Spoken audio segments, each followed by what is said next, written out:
কি হবে আলেম হলে ইমাম সেজে মসজিদেতে পারো যদি হক কথাটা উচ্চ স্বরে না বলিতে, চাকরি ভয় করো যদি ছাড়িয়া দাও এই না গদি, চাকরি ভয় করো যদি ছাড়িয়া দাও ইমামতি, কি হবে ধোকা দিয়ে আল্লাহকে অযথা বিদ্যা শিখে যদি না গড়তে পারি শোষণবিহীন সমাজটাকে, কি হবে বেঁচে থেকে?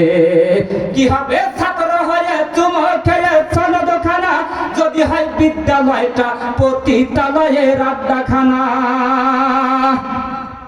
কি হবে যুবক নামের বোঝা হয়ে ওই ধরাতে যে দেশে মা বোনেরা ধর্ষিত হয় দিনে রাতে?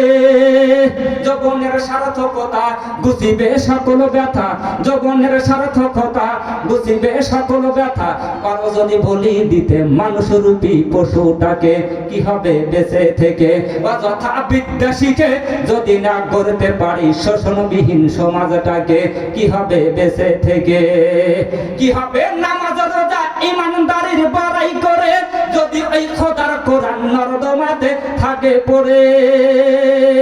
মসজিদের কোণে বসে জিকির যত করই কষে, মসজিদের কোণে বসে তাসবিহ যত টানই কষে, এভাবে যায় না পাওয়া আল্লাহকে। অযথা বিদ্যা শিখে যদি না গড়তে পারি শোষণবিহীন সমাজটাকে, কি হবে বেঁচে থেকে? কি হবে কিতাবাদের তালিম দিয়ে মাদ্রাসাতে যদি ওই খোদার কোরআন নিষিদ্ধ হয় আদালতে?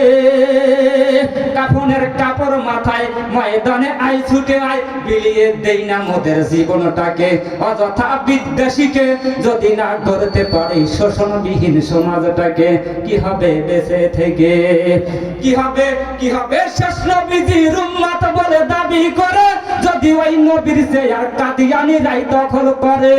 নবীজির জন্য যদি রক্তের বহে নদী, নবীজির জন্য যদি রক্তের বহে নদী, তবুও সর্বনা এ দাবি থেকে